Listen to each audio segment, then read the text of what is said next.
नमस्कार, मैं दिनेश कुमार शुक्ला, कक्षा द्वादश हिंदी में पिछले क्लास में आपको छंद के बारे में बताए थे।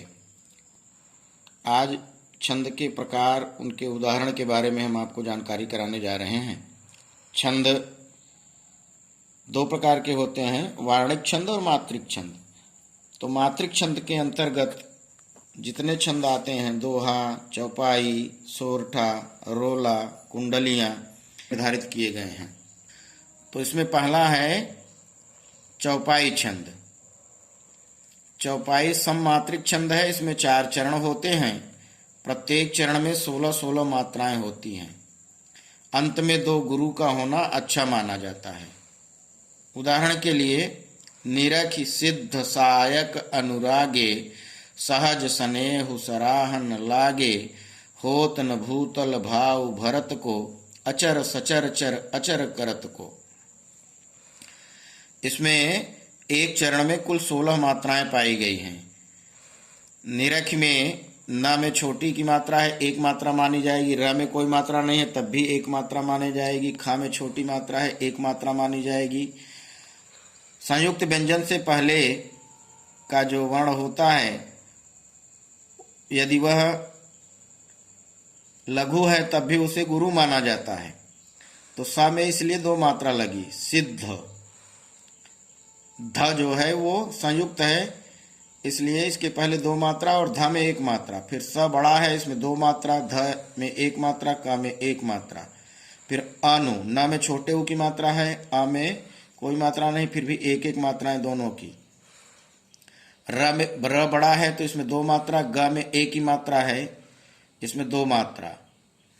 सहज में कोई मात्राएं नहीं है, केवल वर्ण है तो 1-1 मात्रा गिनी जाएगी। स्नेह, न में 1 ही मात्रा है, इसमें 2 मात्रा गिनी जाएगी। र इसमें बड़ा है सराहन में, तो इसकी 2 मात्रा गिनी जाएगी। ल में आ की मात्रा 2 मात्रा गिनी जाएगी। ग में 1 ही मात्रा है, 2 मात्रा गिनी जाएगी। इस प्रकार से इसके एक चरण में कुल 16 मात्राएं पाई गई हैं। चारों चरणों में 16-16 मात्राएं पाई गई हैं। इसका स्पष्टीकरण लिखते समय हम लिखेंगे कि उपरोक्त छंद में 4 चरण पाए गए, प्रत्येक चरण में 16-16 मात्राएं पाई गई, अतः यहाँ पर चौपाई छंद होगा। दूसरा है दोहा छंद। यह एक अर्धसम मात्रिक छंद होता है। इसमें भी 4 चरण होते हैं।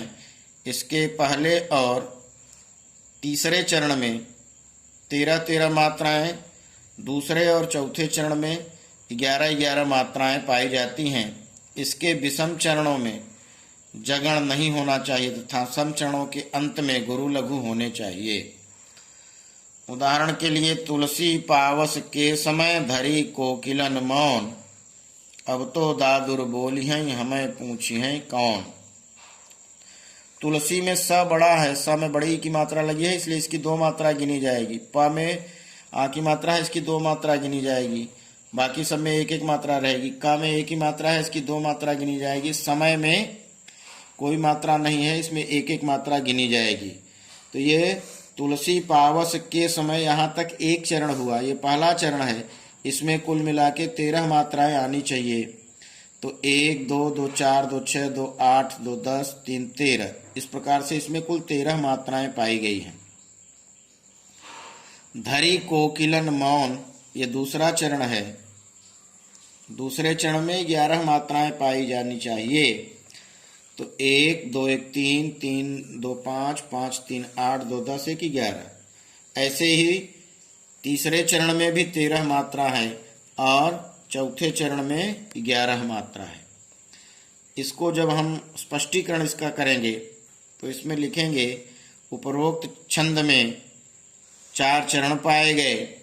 इसके पहले तीसरे चरण में 13-13 मात्राएं, दूसरे चौथे चरण में 11-11 मात्राएं पाई गई हैं, अतः यहाँ पर दोहा छंद होगा। सोरठा, यह भी एक अर्धसम मात्रिक छंद है। यह दोहे का ठीक उल्टा होता है। इसके पहले और तीसरे चरण में, इसमें भी 4 चरण होते हैं। पहले और तीसरे चरण में 11-11 मात्राएं, दूसरे और चौथे चरण में 13-13 मात्राएं पाई जाती हैं। पहले और तीसरे चरण के अंत में लघु गुरु आते हैं। कहीं कहीं पर तुक भी मिलती है, जैसे नील सरोरुह श्याम तरुण अरुण बारिज नयन करौ सुमम उर्धाम सदा क्षीर सागर शयन। ये नील सरोरुह श्याम, यहाँ तक पहला चरण है। अब इसके पहले चरण में हमको 11 मात्रा गिननी है। तो नील में न में बड़ी की मात्रा है तो 2 मात्राएं लगाएंगे इस प्रकार से। ला में कोई मात्रा नहीं है, 1 मात्रा।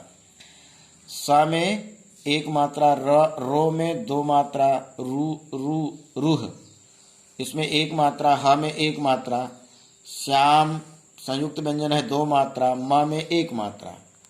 तो 2 1 3 1 4 2 6 2 8 2 10 और 1 11। पहले चरण में 11 मात्रा पाई गई। अब इसके दूसरे चरण में 13 मात्रा होनी चाहिए। तरुण में कुल मिला के 3 मात्रा है, अरुण में 3 मात्रा है, 3 और 3 6। बारिज में 4 मात्रा है, बा में 2, री में 1, ज में 1। तो 3 और 4 7, 3 3 6 4 10।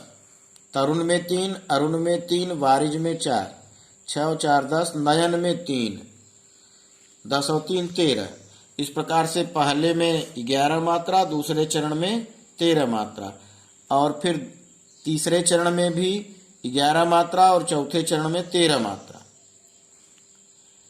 यह सोरठा में इस प्रकार की मात्राएं पाई जाती हैं। इसका स्पष्टीकरण लिखते समय भी यही लिखेंगे कि उपरोक्त छंद में 4 चरण पाए गए।